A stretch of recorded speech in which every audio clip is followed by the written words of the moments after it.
تسبیحات جو پڑھی جاتی ہے تو اس کے لیے تسبیح کے دانے گھمانا صرف جائز ہے اور ثابت ہے، کوئی سنت اور مستحب نہیں ہے۔ ایک تبلیغی بزرگ مجھ سے آگے آگے آ رہا تھا اور تسبیح کا لمبا چھوڑا ایک ڈال ہاتھ میں لیا ہوا ہے، اس کا یہ خیال ہے کہ یہ بھی دین کا حصہ ہے۔ باعث سچ شرم ہے کہ آپ اللہ کے نبیوں کا نام لیتے ہو جھوٹے کام کر رہے ہیں۔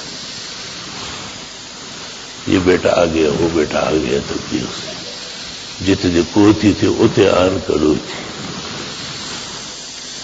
اور ایسا تسبیح کو گھما رہا ہے جیسے پیغمبر کا اور زندگی کا سب سے بڑا کام ہی ہو۔ تسبیحات تو ایک راز ہے، اور یہ تسبیح جو آپ پڑھتے ہو کیا چیز ہے؟ اس وقت کچھ اور کلمات پڑھنے کے، اس سے تو آپ غافل اور بے خبر ہیں۔ زیادتی ہے کہ لوگ آپ کو دیندار سمجھے اور آپ عملی بے دین ہیں، پرلے درجے کا۔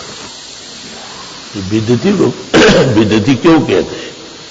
وہی جلوس نکالنے کون سا کام ہے؟ جلسہ کرنا سیرت کا، جیسے او چراغاں کرو، یہ سب نمائی ہے نا، ریاکاری، تمام ریا کے اعمال ان میں، آپ بھی وہی کر رہے ہیں۔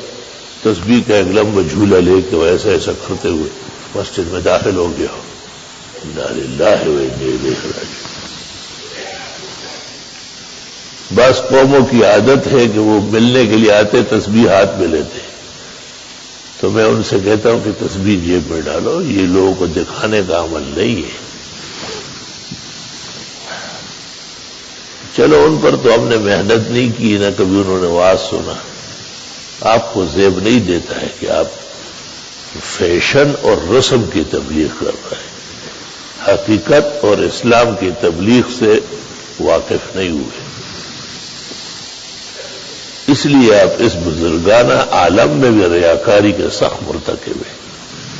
اگر آپ کو کسی نے نہیں کہا ہے تو وہ بھی بڑا بد نصیب ہے۔ تسبیحات ایک راز ہے، آپ ٹہل رہے ہیں، آپ کہیں ورزش کر رہے ہاتھ میں لیے، بزرگوں نے بڑے تسبیحات منع کیے کہ یہ بھی ریاکاری ہے۔ اور پشاور میں ایک جگہ تسبیح بیچنے والا آیا، مجھے کہتا ہے یہ 500 اور 1000 کے، میں نے کہا 100 کے، کہا 100 کی تسبیحات سے دکاندار کچھ نہیں دیتے، 500 اور 1000 کی تسبیح گلے میں ڈال کے اور ہاتھ میں لے کے وہ دکانداروں سے سوال کرتے تو وہ کچھ نہ کچھ بھیک دے رہے تھے۔ اس نے جیسے الفاظ سے کہا وہ تو میرے حراب سے ادا نہیں ہو سکتے، لیکن میں نے کہا واقعی بزرگان دین نے ہمارا تحفظ کیسے کیا ہے کہ اپنے اعمال کا پردہ کرو۔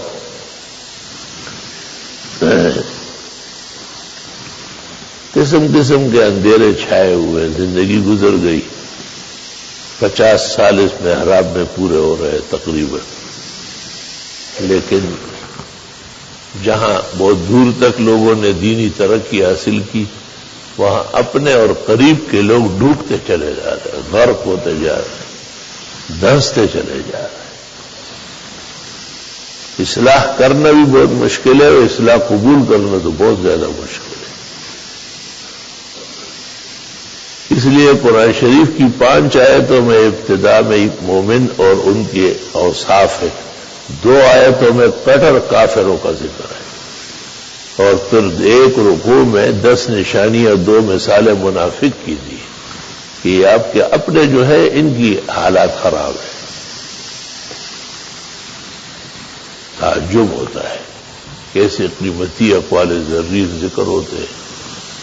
کوئی وقت نہیں ہے جس میں واز نہ کروں، کچھ نہ کچھ سمجھا نہ دوں، اور اس کے باوجود طالب علموں کو ناظم اعلیٰ خود بیماری میں کے عالم میں آ کے کہتے ہیں کہ صفوں میں بیٹھو، سنت طریقہ ہے۔ ان کو خود معلوم نہیں ہے کہ سنت کس کو کہتے ہیں۔ عوام غریب